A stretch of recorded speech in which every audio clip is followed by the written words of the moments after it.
আপনারা সবাই কেমন আছেন? নিশ্চয়ই ভালো আছেন। আমিও আছি আলহামদুলিল্লাহ ভালো। আজকে নতুন একটা ফটো এডিটিং টুলস নিয়ে হাজির হলাম। সেটা হচ্ছে স্ন্যাপচ্যাট দিয়ে মাত্র ২ ক্লিকে একটা ফটোকে black and white background change করতে পারবেন।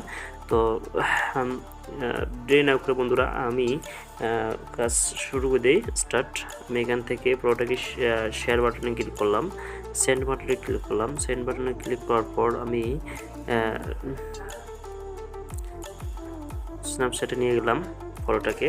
স্ন্যাপচ্যাটে নিয়ে আসার পর এখানে অনেকগুলো অপশন আসে। এখানে টুলস যেটা আছে, আমি টুলস ক্লিক করলাম। টুলসে ক্লিক করার পর প্রথমে টিউন ইমেজ যেতে হবে। টিউন ইমেজে ক্লিক করলাম। টিউন ইমেজে ক্লিক করার পর এখানে অনেক কিছু অপশন আছে, ব্যালেন্স, কন্টেস্ট, সেচুয়েশন। আমি ব্যালেন্সটা হালকা একটু বাড়াই দিলাম, তারপর ডান। ওকে। তারপর আমি আবার টুলসে ক্লিক করলাম। টুলসে ক্লিক করার পর এই যে দেখেন ব্ল্যাক অ্যান্ড হোয়াইটস, এই যে ব্ল্যাক অ্যান্ড হোয়াইটস এটা ক্লিক করলাম। আমি ব্ল্যাক অ্যান্ড হোয়াইটসে ক্লিক করলাম। ব্ল্যাক অ্যান্ড হোয়াইটসে করার পর ব্যাকগ্রাউন্ডটা সব ব্ল্যাক হয়ে গেল। তারপরে এখান থেকে অনেকগুলো অপশন আছে, ন্যাচারাল, কন্ট্রাস্ট, ব্রাইট, ডার্ক, অনেক কিছু আছে। আমি ব্রাইট রাখলাম। ব্রাইটে রেখে এখানে আমি হালকা এডিট করব। ব্যালেন্সটা হালকা একটু কমে দিলাম। ব্যালেন্সটা, কন্টেস্টটা হালকা একটু কমাই দিলাম, আর গেন যেটা আছে ওটাই থাকবে। ওকে, আমি এখানে টিক দিলাম। টিক দেওয়ার পর এখানে আমি এই যে এটা অপশন যাওয়ার পর এখানে দেখা যাচ্ছে যে ভিউ এডিটসে ক্লিক করব। ভিউ এডিটসে ক্লিক করার পর ব্ল্যাক অ্যান্ড হোয়াইট এবং মাঝখানে যে এডিট অপশনটা ক্লিক করব। করার পর এই যে ইনভাইট বাটনে ক্লিক করব। ইনভাইট বাটন করে এটাকে এদিকে 0 করে দেবো। এখানে 100 থাকে, যদি 1 থাকে এখানে 0 করে দেবো। 0 করার পর 2 হাত দিয়ে আমি এটাকে টেনে একটু জুম করে নেব। জুম করে নেওয়ার পর এটাকে আমি এখন এই দেখেন এভাবে আমি ঘষে জিনিসটাকে আমি মুখের যে কালারটা, ওই কালারটা চেঞ্জ করে নিয়ে আসবো।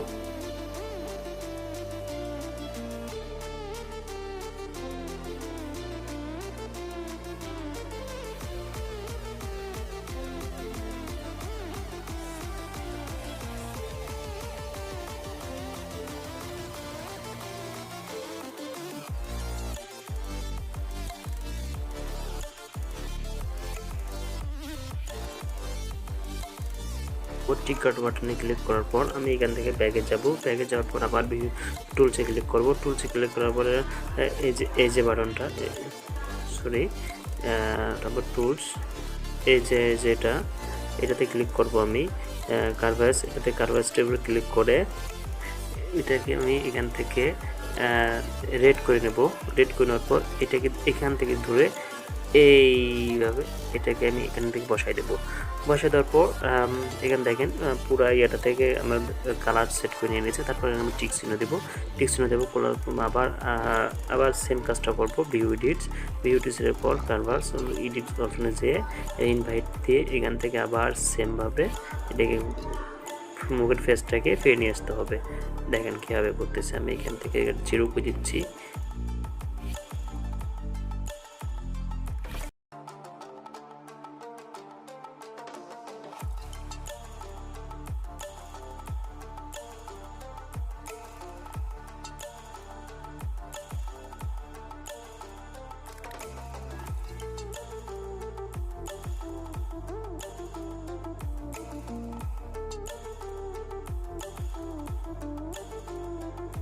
টিক দেওয়ার পর দেখেন একটা ভালো একটা মুখের ফেসটা চলে আসছে।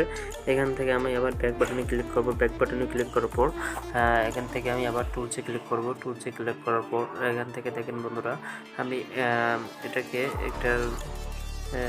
আমি সিলেক্টিভ যে এটা বাটনটা আছে, এই বাটনটা ক্লিক করব। বাটনটা ক্লিক করার পর এটাকে জুম করে নেব, একটু যতটুকু জুম করে নেব। নেওয়ার পর এই জায়গায় একটা ক্লিক দিয়ে এইটাকে আমি মুখটাকে সিলেক্ট করে নেব। সিলেক্ট করে নেওয়ার পর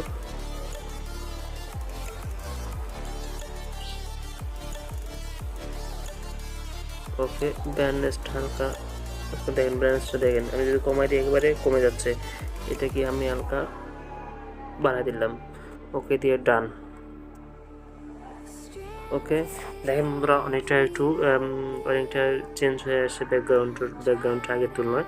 আমি যে আগে ব্যাকগ্রাউন্ডটা দেখতে চাই তাহলে এখানে ক্লিক করব, ক্লিক করে দেখেন এটা আগের ব্যাকগ্রাউন্ড, এটা পরের ব্যাকগ্রাউন্ড, এটা আগের ব্যাকগ্রাউন্ড, এটা পরের ব্যাকগ্রাউন্ড। আর নতুন কি ভিডিও কীরকম ফটো এডিটিং চান সেটা অবশ্যই আমাকে জানাবেন, তার উপর ভিত্তি করে আমি নতুন একটি ভিডিও নিয়ে হাজির হব। এই পর্যন্তই, আল্লাহ হাফেজ।